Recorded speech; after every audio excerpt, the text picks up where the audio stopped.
Et salut les amis, c'est Okayo, et je se retrouve pour un nouvel épisode du guide de survie pour nerds. Donc dans le dernier épisode, nous étions arrêtés au moment où il faisait nuit, où nous étions... Non, on n'était pas endormis, je crois qu'on essayait de s'endormir, et on avait entendu du bruit dehors, donc on s'est levé, en ayant un peu peur quand même, parce que du bruit pendant la nuit alors que tout le monde est censé dormir, ça fait peur. Et en ouvrant la porte menant au couloir, nous sommes tombés sur cette fameuse fille mystérieuse qui nous hante depuis quand même quelques temps, hein. Avec ce cauchemar. Cauchemar? Cauchemar ou rêve, c'est l'un des deux. Mais avec la petite fille qui en fait une promesse et en final elle s'en va, mais on essaye de l'attraper, mais au final on n'a réussi pas, et les fils rouges et je sais pas quoi. Bref, il semblerait peut-être que cette fille mystérieuse soit liée à cet endroit, au fameux chalet de. Chalet. Oh mon dieu, je sais plus parler. Le chalet de Rinko, parce qu'on du coup on était aussi parti en vacances hein, très rapidement, parce que Madame Ayami est venue aussi, parce qu'elle aussi voulait des vacances apparemment. Mais bon, du coup, on est dans le chalet de Rinko. Misa a perdu son oreiller, hein, parce qu'on lui a volé. Par des ratons laveurs, je crois. Nazuna s'est énervée. Au final, on n'a plus parlé avec elle de la soirée. Et Shiro, bah, il dormait. Voilà. Du coup, on va continuer pour voir ce qui se passe. Avec cette fameuse fille mystérieuse. Youpi. Je reviendrai pour toi. Tu me le promets.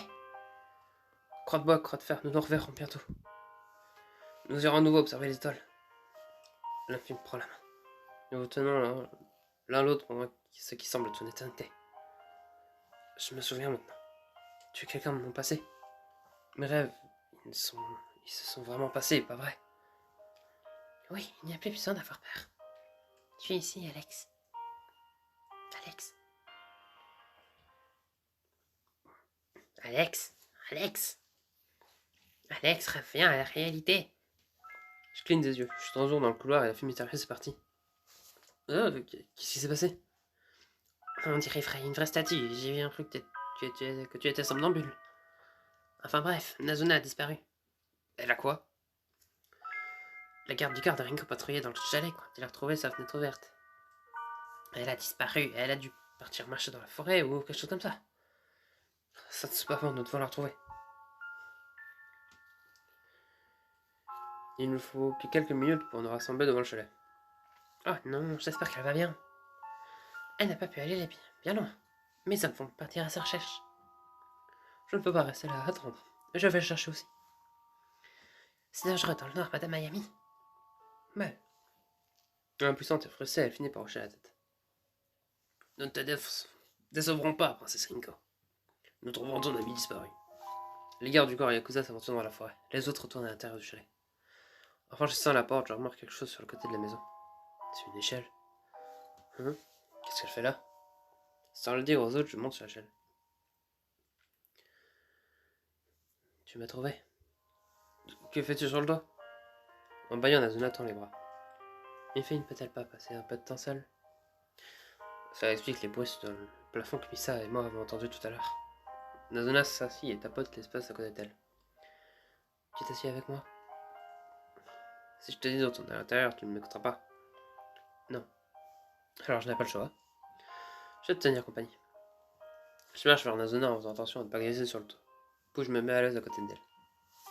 Les gardes du corps de Rinko te cherchent. Je sais, je pouvais vous entendre d'ici. Ils se demandent sans doute pourquoi je suis si lunatique ces derniers temps. Tu veux me dire pourquoi? Nazuna hésite. C'est juste que... il se passe beaucoup de choses en ce moment. Et je veux dire beaucoup.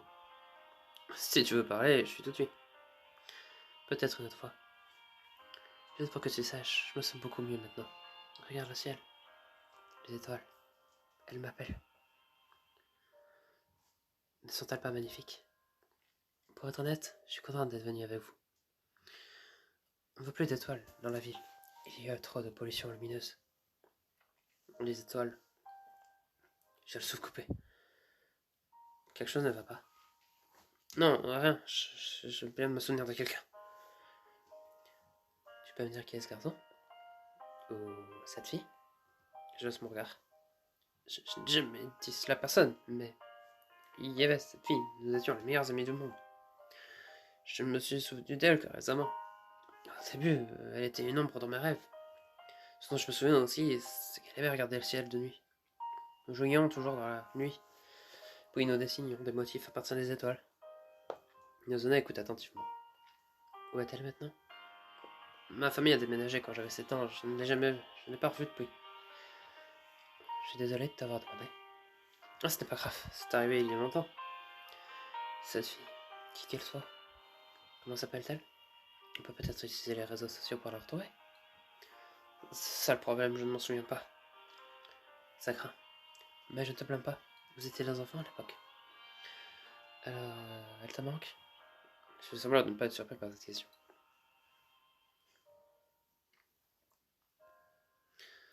Elle ne me manque pas, enfin, plus maintenant. Il y a toujours une partie de moi qui reste curieux.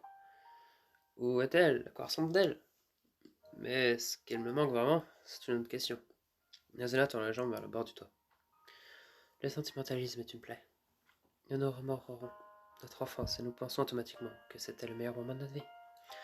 Mais en fin de compte, ce n'est que de la nostalgie. C'était profond. Pas étonnant que ce soit endormi. Nazuna rit. Nous nous regardons dans la nuit. J'espère que tu la trouveras. Je l'espère vraiment. J'espère qu'elle n'est pas dans un fossé quelque part. Oh mon dieu, voilà un truc bien morbide. Et c'est pour ça que nous sommes amis. Je ne peux pas m'empêcher de rire. Dans quoi je me suis embarqué? Pourquoi suis-je soudain proche de ce groupe de personnes? Qu'est-ce que j'ai fait de bien? Pourquoi est-ce que je mérite une telle bénédiction? Le vent souffle à travers les arbres, mais dans claque. Froid ici. Nazuna s'approche et se recouvre, vie en tremblant. Merci de m'avoir raconté ton histoire, Alex. Te connaissant, il a dû te falloir beaucoup de courage pour t'ouvrir. Je dirais que je suis assez à l'aise avec toi. Nazuna a les yeux vers les étoiles. Et puis elle pose la tête sur mon épaule. Elle frissonne encore de froid. Je suis sûr à 100% qu'elle ne va pas encore descendre. Je ne veux pas non plus, ce moment est trop spécial. Est-ce que ça marchera si je passe les bras autour de ses épaules? Ça ne l'arrangera probablement pas. Je ne bouge pas d'un pouce. Nous restons assis en silence, appréciant la beauté de la nature. Quelques minutes plus tard, Nazuna se lève. Il fait trop froid. Descendons. Je pensais que tu ne demanderas jamais. Elle me tend la main et m'aide à me relever. Merci de me tenir compagnie. Quand tu veux. Si tu as besoin d'un partenaire pour sauver les étoiles, tu sais qui appeler. Nazuna m'offre un nouveau sourire radieux. Rinko, Misa, j'ai beaucoup d'explications à donner. Dis-leur que tu as fait une petite promenade, elles t'en croiront. En faisant le plus d'attention possible, j'aide Nazuna à descendre de l'échelle. Nazuna retourne au chalet où elle s'excuse de sa disparition soudaine. Toute la soirée se déroule sans autre accroc. Le lendemain matin, nous sautons dans la voiture et nous rentrons en ville. Missa et moi descendons de la voiture. Comme nos maisons sont l'une proche de l'autre, nous décidons de marcher ensemble. Nos vacances ont été géniales. Je me suis tellement amusé. Tu as dormi la nuit dernière. Je pouvais entendre Chihiro ronfler à travers les murs. C'était difficile, mais je me suis endormi. Missa me regarde attentivement. Alors, toi et Nazuna, de quoi vous parlez sur le toit? Tu le savais? Eh bien, tu étais sur le toit de ma chambre. J'ai entendu vos voix, mais pas assez pour comprendre de quoi vous parliez. Nazuna, c'est pour la fille mystérieuse, il n'y a pas de mal. Dire aussi, Missa. Allons part, je vais tout te raconter. Une fois que nous sommes arrivés, je dis tout à Missa sur la fille mystérieuse. Et voilà l'histoire. Je n'ai aucune idée de qui elle est, mais elle me hante encore aujourd'hui. Et ces cordes rouges, que signifient-elles? Je n'en ai aucune idée. Je fais du jour quand je vois ces cordes autour d'elle. Eh bien, sache que je te soutiens, Alex. J'espère que tu la trouveras bientôt.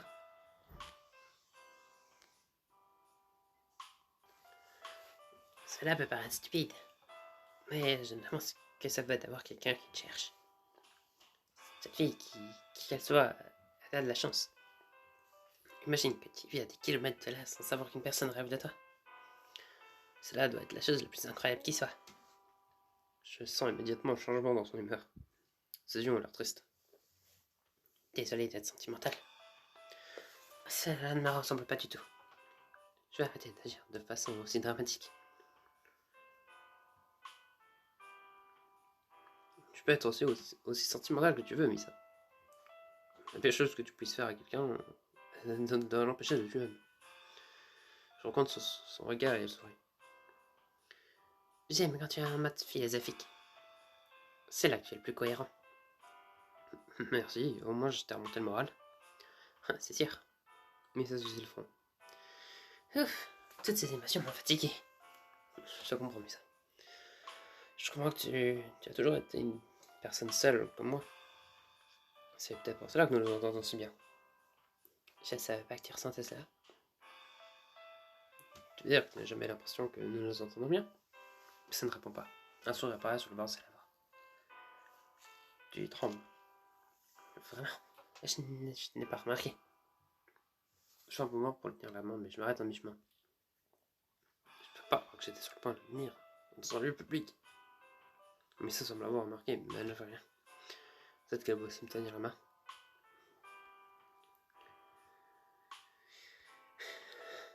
Je garde mes mains pour moi. De toute façon, peut-être que je tremble parce que j'ai faim. Oui, c'est ça.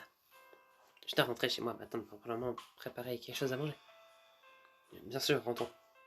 Puis ça s'approche de moi, puis elle me hérisse les cheveux. Merci de m'avoir raconté ton histoire, Alex. Tu n'aurais pas fait ça il y a quelques jours. Mais maintenant, tu as changé. Je pense que nous avons changé. Mais ça sourit, sa main glisse dans mes cheveux jusqu'à ma joue. C'est sûr. Maintenant, viens, je suis soumise à un couvre-feu. Missa lâche ma main et elle se met à courir et je la suis. Nous retournons dans la rue qui mène à la maison de Missa. C'est là que nous nous séparons. Au revoir. Elle me fait signe de partir. J'ai l'impression que je devrais dire quelque chose, mais quoi?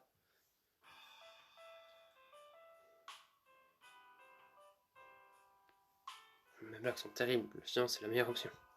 Je suis content de lui dire au revoir. C'est tout. Pas de au revoir, pas de à bientôt. Au revoir, à bientôt. Missa éclate de rire. Détends-toi, je m'inquiète de toi. Tu n'as pas toujours besoin de me dire au revoir. Après tout, tu me vois déjà tous les jours. Je sais, c'est pourquoi je déteste dire au revoir. Pour une raison quelconque, ça implique que nous ne reverrons plus. Et je ne veux pas que ça arrive. Mais ça, c'était elle. Elle ne s'attendait pas du tout à ça. Après quelques secondes de silence significatif, un sourire se forme sur son visage. Où as-tu appris à être un beau parleur? J'ai cru que tu n'avais pas d'expérience pour parler aux autres. Et c'était probablement en moi depuis le début. Mais ça fait un signe de tête, ses cheveux ondulent légèrement. Tu continues à me surprendre, Alex. Continue comme ça. Après une grande inspiration, on se retourne. J'espère que tu trouveras bientôt cette fille mystérieuse. Elle aura beaucoup de chance. Mais ça s'enfuit. Je la regarde disparaître en bas de la rue en m'assurant qu'elle arrive à la maison en toute sécurité. Dès que je rentre dans le salon, maman me tape sur l'épaule. Salut mon fils, devine ce qui se passe. J'ai nettoyé le grenier ce matin. Et je trouvais de vieux albums photos. Ceux avec les photos de tes amis d'enfance. Carval, chaman. Où sont les albums? Je les vois. Pourquoi tu as si excité tout d'un coup? S'il te plaît, maman, c'est très important. Et ça, les albums photos. Après le dîner, je m'enferme dans ma chambre.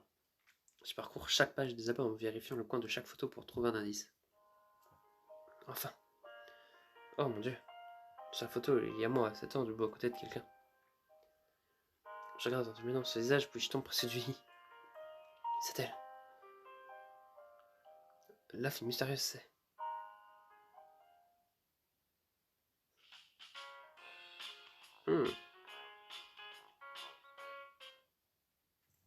Eh bien, fin du chapitre. Et donc on se rend compte que la fille mystérieuse est liée à l'une des 3 filles qu'on a rencontrées. Donc, est-ce qu'au final cette fille mystérieuse c'est Rinko? Est-ce que c'est Nazuna? Est-ce que c'est Misa? Parce qu'au final on s'entend bien avec les 3. Et les 3 nous souhaitent... Ah non, techniquement on n'a pas encore parlé de la fille mystérieuse à Rinko. On en a parlé à Nazuna, et elle ne semblait pas se dire que c'était elle la fille mystère. Sinon, je pense qu'elle l'aurait dit. Ah, quoique, on n'a pas le choix de dire si elle nous manquait ou pas. Donc peut-être que c'est Nazuna la fille mystère, et vu qu'on lui a dit qu'elle nous manquait pas, elle s'est dit, ok, en fait, il m'a oublié.